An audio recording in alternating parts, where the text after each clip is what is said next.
Hi, this is Lloyd Alvarez again with another tutorial for aetuts.com. What we're going to do today is do some animation like the way it was done back in the day. And that's not with plugins and keyframes, but you know, with a camera and some ingenuity. Let's take a look at the finished piece here.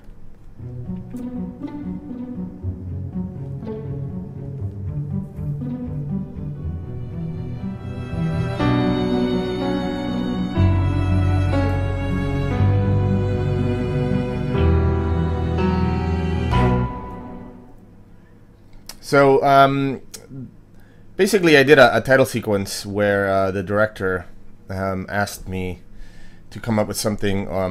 The keyword was organic, and whenever you hear that word, you know it's always going to be a fighting battle to try and do it digitally. So one of the references for the title sequence was the Ice Storm, which is a beautiful title sequence. Looks a little bit like this, where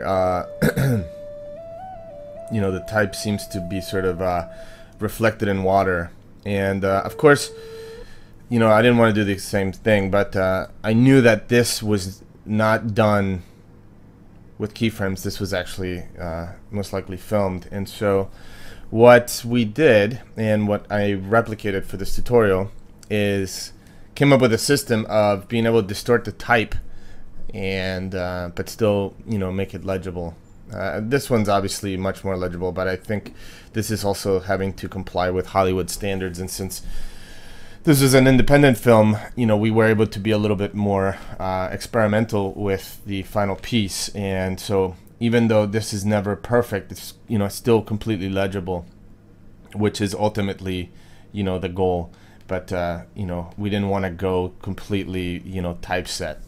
And so the first part of this is the part that has nothing to do with After Effects, but you're asking, well, then why is this on aetuts? Well, the second part has a lot to do with After Effects and how, you know, to take the shot elements and make them work within After Effects. So first, let's take a look at the rig here. So this is a little fancy camera, which is not mine. I happen to have it on loan, and very conveniently decided to do this with it. But you could use any camera, really. Even a little point and shoot that can record movies you could use. Especially if you want to go sort of grungy and experimental, the quality of your camera doesn't matter. And then the second thing you're going to need is, and you can see here, I basically did this by myself. So I just taped the well, first of all, I just printed out the type on a laser printer and then just taped it to the bottom of the lens, and then bought at my local art store here, I bought some reflective paper. And you can also use Mylar. Here, let's I did a quick search. So here, this is Mylar. Mylar actually works really well because Mylar is completely reflective, yet very easy to manipulate. I actually used metallic paper, kind of like you see here, and the metallic paper actually had a little bit of a surface, which is why we get let's see here, like this sort of this broken up stuff here. All of this wiggly stuff is because the surface of the paper isn't completely smooth, and so you get this sort of interesting reflecting stuff. Again, this is a stylistic thing. To be honest, anything that's reflective will work. Again, this is what I was able to get here at my local art store. But when I did when I actually did the actual title sequence, I used Mylar, and that works. I think Mylar is actually a little bit easier to work with because this paper was kind of hard to manipulate. But essentially, you know, I flipped the camera viewfinder so that I could see what it was doing, and then literally just took the paper and reflected it back into the lens. Here's another shot, so you can see here's the reflection, how it's being filmed. And basically this is what the stuff looks like when it's filmed. So the important thing is to have something that will allow the type to get back to normal. And then all you do is just wiggle the paper. or the Mylar, and you get these really awesome sort of distortions, which would just be, you know, very hard to get them to feel so natural when, you know, if you did it with plugins. A couple of things to keep in mind. As you can tell, my rig is extremely low tech. I mean, look at this. This is a lamp from my living room. It's not even a proper lighting rig. If you happen to have proper lighting, that's one part I would actually advise that you do. But the reason I decided to go ahead with this is just to prove that you don't need that. Let's see, where is the here we go. The other thing to keep in mind is you basically want to make sure that there's enough white area around your type, because this is essentially going to become your icon that you're going to use to key the type off. So whatever you do, and see all these shadows that are coming across, all that stuff, that's what's causing this kind of backlighting, which again, in this case, I thought it looked cool. But had I decided I didn't want to do it, I would have probably gone back to shoot it again and lit it more properly. Like, if you get a more proper light and you avoid the shadows, then you won't have that problem, and you'll just have the icon of the type.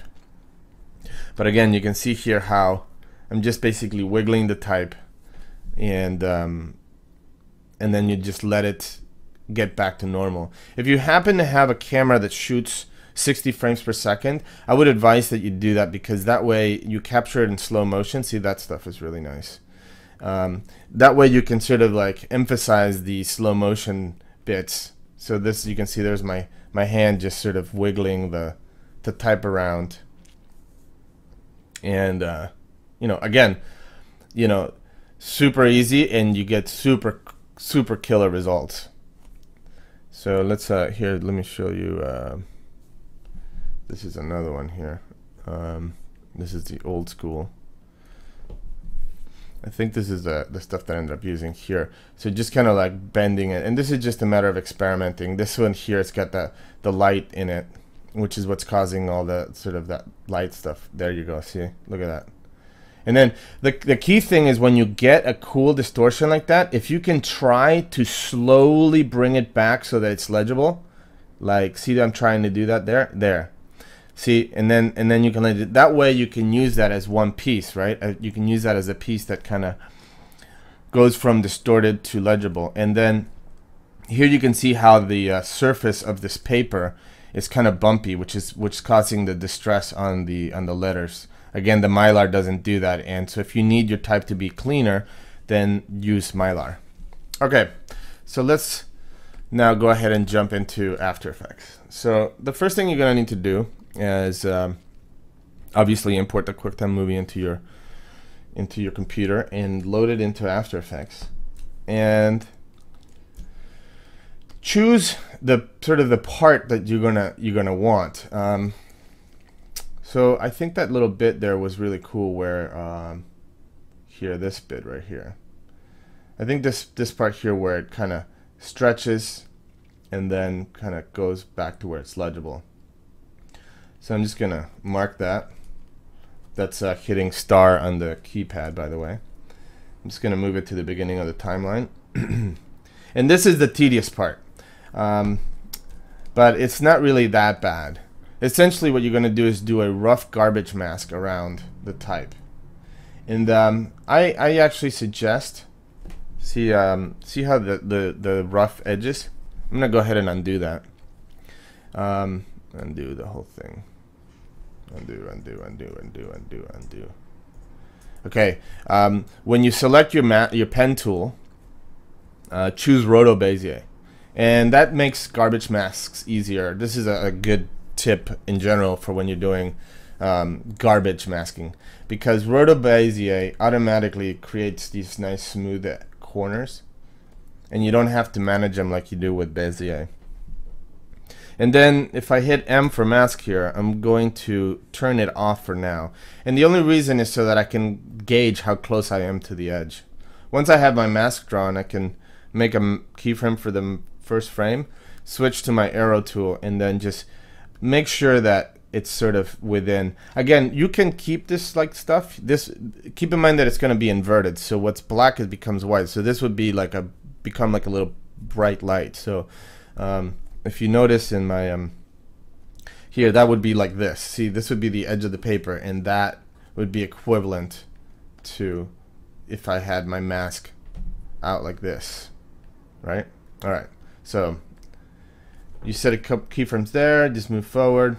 And then notice how I'm not doing every frame, and I'm basically very rough going to do this. So kind of make this go up.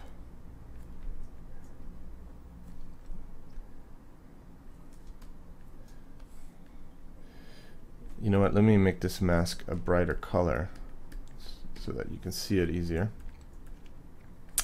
And so there we go. Just make sure, I'm gonna make this smaller.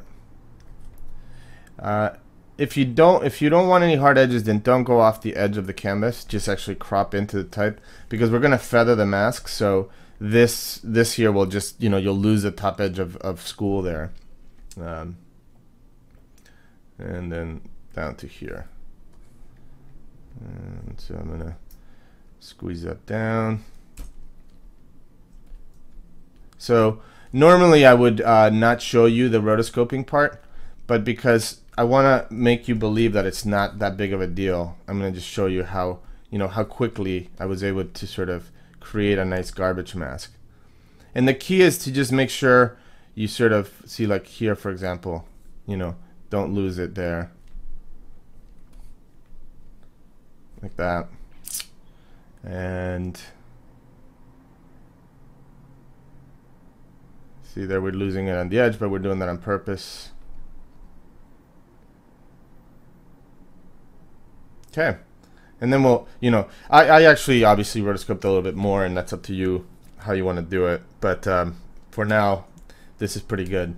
So now that we have this sort of rotoscope, oop, did we lose it there somewhere? No. Okay. So now that we have this rotoscoped, we're going to go ahead and pre-comp this. So Command-Shift-C. And I'm going to move all attributes, and I'm going to call this Old School Masked. Oh, and I forgot, sorry, I'm going back into the pre-comp, because now I actually want to turn on the mask. So I go back to Add, so it actually masks it out. And I'm going to hit Shift F for the feather, and I'm going to feather this so that I have a soft edge. Okay. So I'm going to go back out. So now that I have this here sort of masked, first thing I want to do is hit S for scale, and I'm going to flip it so that I can read this. Now, of course, I could have actually printed the type inverted. That actually makes more sense, because while you're filming it, you can actually read it. But I like to do things the hard way, I guess. But as you can see, no problem. Just flip it, you know, do -100 on the X, and it'll flip. And then we're going to want to put, let's see, the first thing we're going to want to do is actually Hue and Saturation. We're going to take out all the saturation, so it's a black and white image. And then we're going to invert it. So invert. Then we're going to do levels.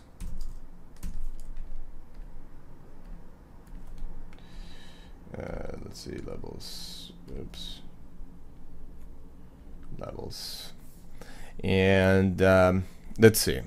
Basically, now that it's inverted, we get the, you know, the type is going to be white. But with the levels control, we can actually bring this in. See, I can actually, adjusting the gamma and the black and white levels, I can get rid of basically the background as much or as little as I want. And as you can see, if I moving this is the input black point. By moving this back or forward is how much of this sort of white stuff. And again, that's this stuff here, as you can see, which I thought it looked cool. It looked like you know, like almost like a projector. But again, if you don't want that, then when you film it, make sure that it's lit properly. See, I was using that sort of soft light bulb that was not giving me enough contrast between the white and black, which is why, you know, I got this. But, you know, in this case, it's stylistically working for me, so it's fine. But if it's not, then go ahead and shoot it with more contrast. But again, we can just crop into it. And what you want to do is, well, actually, one thing that I forgot to mention, if you watched my previous tutorial on the Light-tastic logo reveal, I showed you how a little trick in 32-bit where you can get these really intense, like, light sort of qualities. And we're going to do the same thing here. And the way you do that is you set your project to 32-bit. If I go here, let's see, project, under File, Project Settings, you basically put the depth through 32-bit. You can also do it by holding down the Option or Alt key and clicking here. It rotates through to 32-bit. Or you could use my handy throttle script and just switch it like that. 8-bit, 32-bit. All right. So the whole idea with 32-bit is that you can have values that are higher than 1. And how do I basically convert this sort of really analog 8-bit image into a 32-bit image? And the way you do that is, and we're going to use the add transfer mode. When you do add in 32-bit, it literally adds up and it keeps adding up, and it doesn't ever get clipped or cut off, which is kind of cool. So one really easy way to do it is to just duplicate the layer and then switch the transfer mode to add. And whenever you hover over something, let's put this at full res, and you look in the info palette. The info palette is something I always have open, by the way. Very informative. Okay, so let's turn this off and let's go here, and we can see. So look up here on the right where it says info. Here, I'm going to click so you can see. All right, where it says RGB. All right, I want you to look at those values as I'm hovering here. So I'm going to go over here, and you can see it's 0.6247. And then as soon as I turn on the second layer that's set to add, and I hover, now you can see that parts of it's actually now 1.5. That's 1 is in 8-bit like 255, which is like the top. And anytime you get to that, it just starts clipping the levels. It's kind of like it hits the wall and it just discards. So the 0.5785 would just be essentially clipped, like cut. That's the whole term there. But not in 32-bit. But what I want to do is I want to kind of build a ramp. I don't want the whole thing to be evenly 32-bit. And the way I'm going to do that, I'm going to go ahead and solo the second layer, is if I look at the I could bring in the level some more. One way to do it, like this, right? That would be one way to do it. Another way to do it, I'm going to undo, is to get unmult. And what unmult does is it basically, if I look at this now and I look at the alpha channel, it's just a big solid white where my mask is essentially. What unmult does, if I add it to the bottom here and I look at the alpha channel now, is essentially it removes all the black and it gives you a clean alpha channel. So now the alpha channel matches my Luma channel. And once I have this in the alpha channel, I can use the choker, simple choker here. And then with the choker, I can actually choke in, see? And I could get that. So I'm just showing you different ways of achieving the same thing. So what we'll do is we'll bring this in with a choker, and then after that, we'll go ahead and blur it to the blocks blur here. And by the way, make sure that you're using 32-bit effects, because you're going to want to keep the 30. The second that you use a 16-bit or 8-bit effect, you lose that sort of over 1 quality, which we really want. So I'm going to go ahead and blur this a little bit. So 2 and 4. And the reason I'm using a box blur, by the way, is I really like the control that you get in the box blur. Notice the iterations here. I'm going to crank this up. So when it's set to 1 iteration, it literally is a box blur, which a box blur actually simulates very closely the way a lens blur works, except for it's square, and usually a lens blur has more of a you know, hexagonal or octagonal or whatever the shape of the shutter is. But the way that it behaves in the quality of it is very similar. So if you want a quick rendering, easy lens blur effect, use a box blur with one iteration. As a matter of fact, the built-in depth of field blur, when you turn on the depth of field in a 3D camera, uses this box blur. However, if you start turning up the iterations, it starts turning into more of a Gaussian blur. So there's 3, and what's cool here is you can actually dial that up. So the more iterations, the softer it is, and I really like that. It's very fast rendering, and the fact that I can control how soft that blur is something I really like. So that I use the box blur a lot. Okay.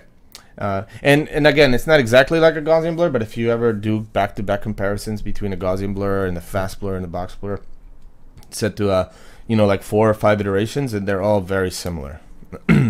I would almost never use the Gaussian blur because it just takes a long time to render, and nowadays you have the fast blur and the box blur are both equally nice and comparable. All right, so what I've done now is the second copy, as you can see, is like blurred a little bit. That's blurred too much, I think. And then we're gonna go ahead and do one more copy. And this one, let's go ahead and solo this. I'm gonna do this one without the choker. I'm gonna do the levels. So keep crushing this in. Okay. There we go. And then I'm gonna blur this just 1 point. And then, okay, so now, so I obviously the bottom one doesn't have the unmult. It's not really necessary because I'm gonna choose a Luma matte later, but I just wanted to show you the unmult so that you can always learn how to get a matte from a high-con. This is essentially a high-con, high contrast image is usually what they're called, or a matte. So, so as you can see here now, this is sort of starting almost to have this sort of like nice light quality. So now that I have all of this stuff set up like this,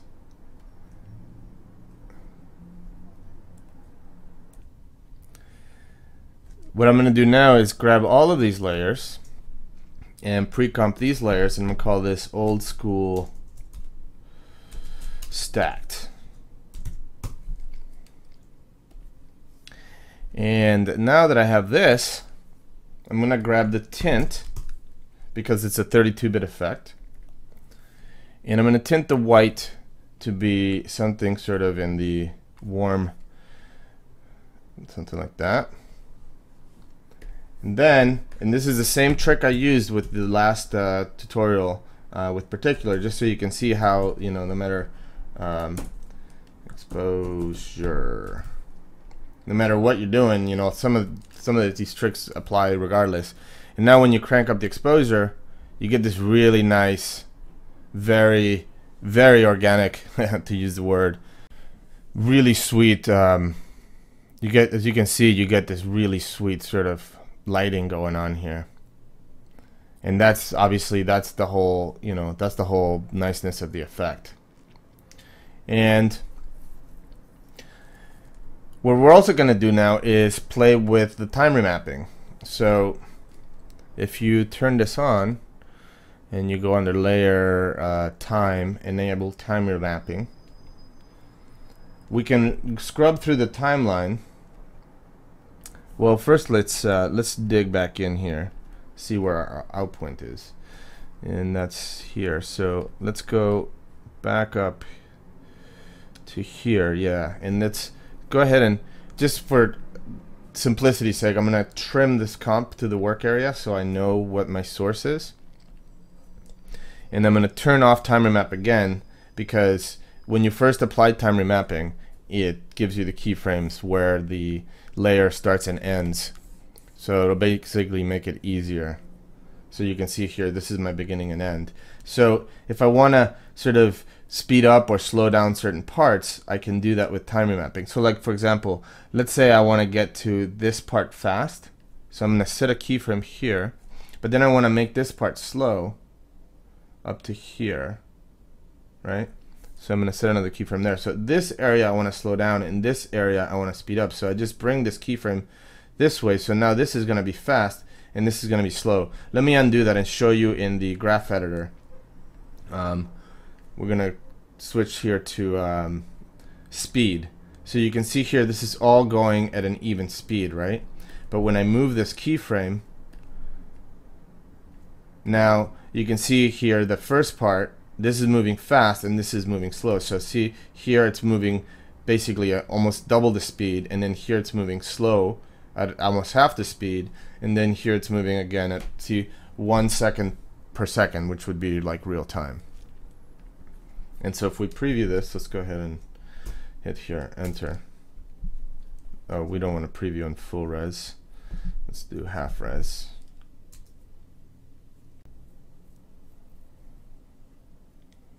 So there you go. See, this is the slow part, and we're sort of like accentuating that sort of slowdown.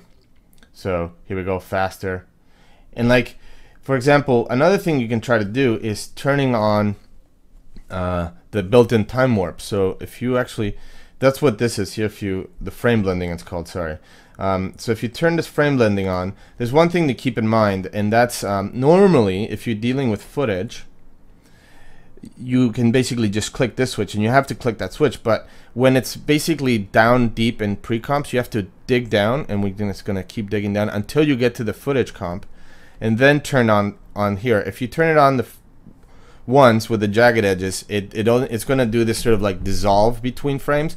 But if you do it twice where it's a smooth line, it's going to do what's time warp, which is essentially similar. It's called optical flow.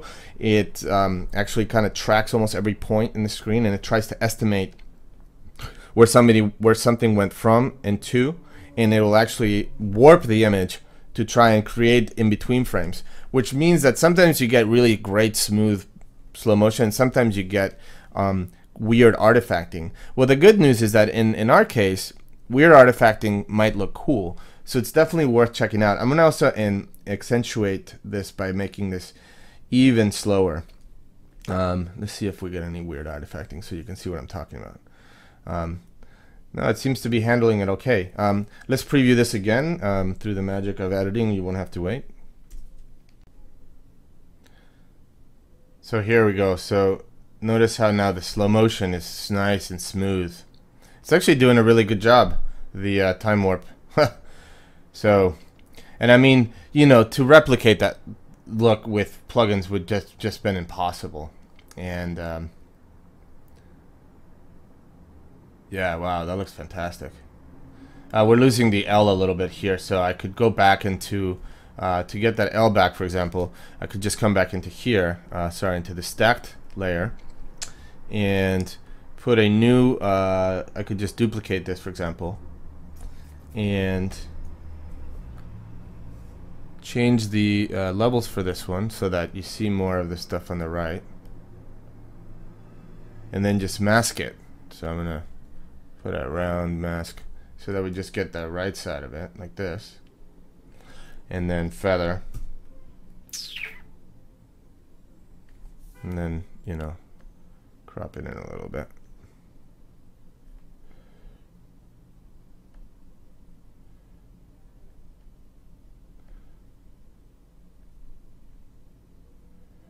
And then bring this in.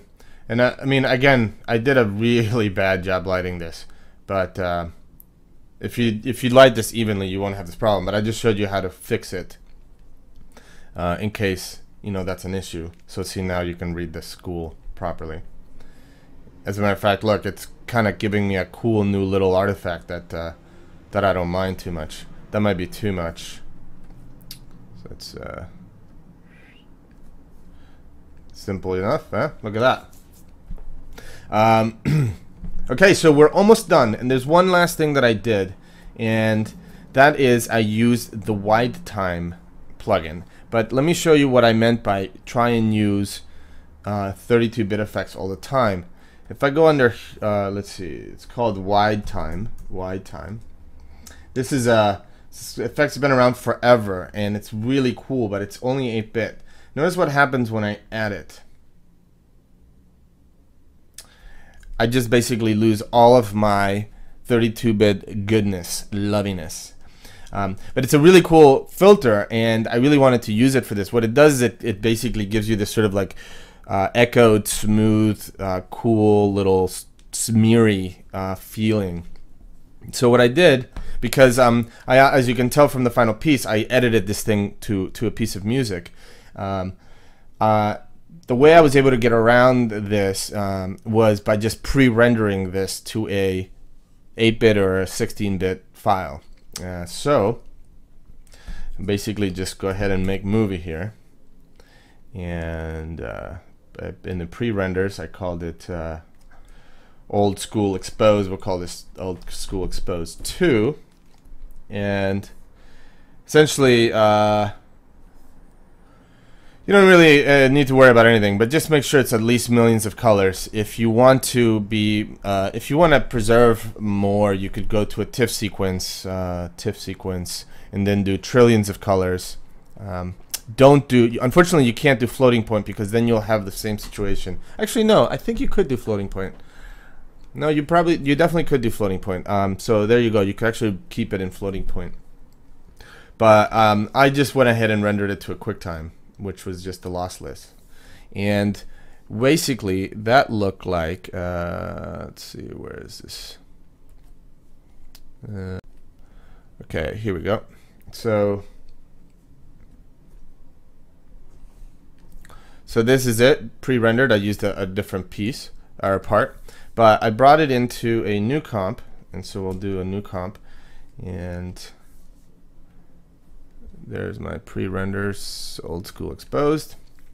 Okay, and the piece of music, by the way, I love Audio Jungle. I know I kind of work for Envato, but I really like the way they set this up, and it's no part of my job to prop the other sites, but I really enjoyed the stuff that I've been able to find there, and so I went ahead and found another piece, and this one's called Clenastro.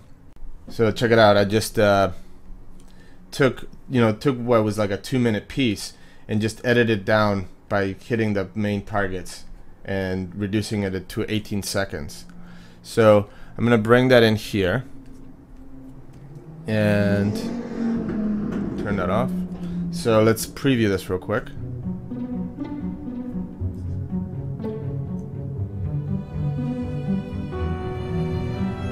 So if I hit LL, I can see what my major targets are here. And if you hold down Alt and Command or Option and Command or Control and Alt and scrub, you can actually hear the music.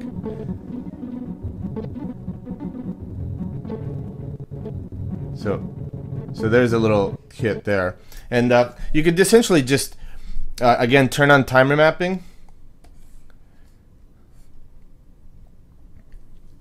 And make it sort of, hit, so let's just make a marker there. So let's say I want it to kind of come from open to close. So I'm going to just go like this, and then there, make another marker. And the way I'm going to make it exciting is I'm going to put this part here, and I'm going to just, this little bit right there, I'm going to slow that down. So I'm just going to put a keyframe there and bring this all the way out to here, and then make a jump to this area and then here, so that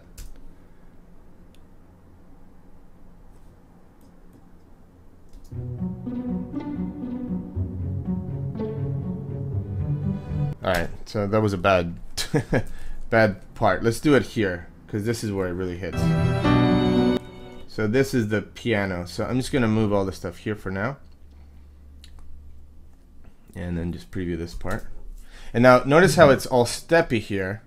So again, now because this is footage, I can turn this on and then this on, and it's gonna do the time warp. And now this is the artifacting that I was talking about. See all that weird sort of digitally stuff? If you don't like that, it's better to do it. It's better to do the time warp before you apply all this stuff. But I wanted to show you this in case you actually like this. That new Kanye West video where they're doing all this sort of digital artifacting on purpose, might be a new trend. Who knows? So if you like that, but check this out. So.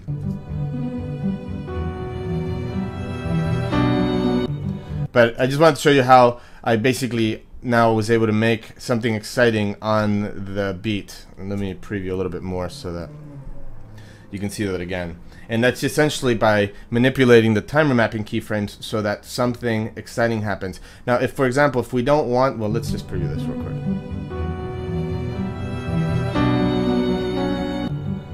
Okay, let's say I didn't want that, right? So I'm gonna, instead of doing such a slow motion thing here, or actually just turning off timer mapping altogether, we could just create an edit. So I'm gonna Apple Shift D to split the layer, and then just pick a new point. You can actually use this the pan behind tool, and actually just slip the footage. So I can slip, if I bring in the out point, I can slip it in both directions.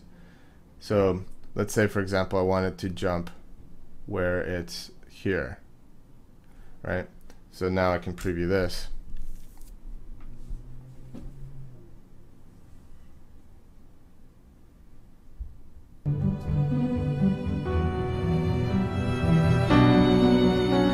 Now that one's not as exciting. If you pick a little part right before it does like a little crazy jump, like maybe that, it's a little better. Let's see. And then speed it up. So speeding up actually works much better. So I'm gonna just set a keyframe there, and then here's the slow one, and then just bring both of these. So this, by keeping these two selected, it keeps that at normal time. So I'm gonna bring this here. So now, see that? So by speeding that up, it gave it a little chaos that works well with the cut. Cool. So now let's just let's go to the front here, and we're gonna add this wide time that I was talking about. And the way I'm gonna do it, let's take a look at it first before.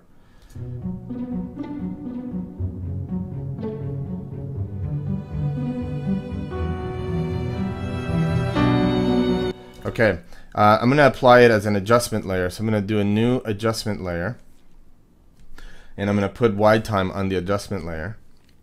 And I'm gonna go, I think 15 step backwards was cool. And basically it's just going to keep 15 frames behind, sort of as a trail.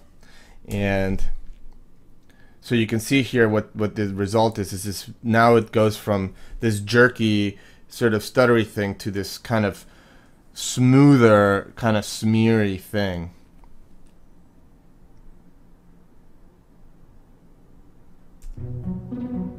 See that? And then if you want, you can also play with exposure on this layer. So I'm going to add another copy of exposure. And then crank this up here. See, now it still works. And then what I did is I actually added a wiggle expression. So if I option click here, and it allows me to enter, I just did a wiggle on the exposure. So wiggle, and because I'm working at 24 frames per second, just 24. And I think a wiggle of 1. So it basically makes the exposure go up and down by one value at 24 times per second. So essentially it looks like a projector flicker, I guess. And it kind of gives it that, you know, projector kind of dramatic feel.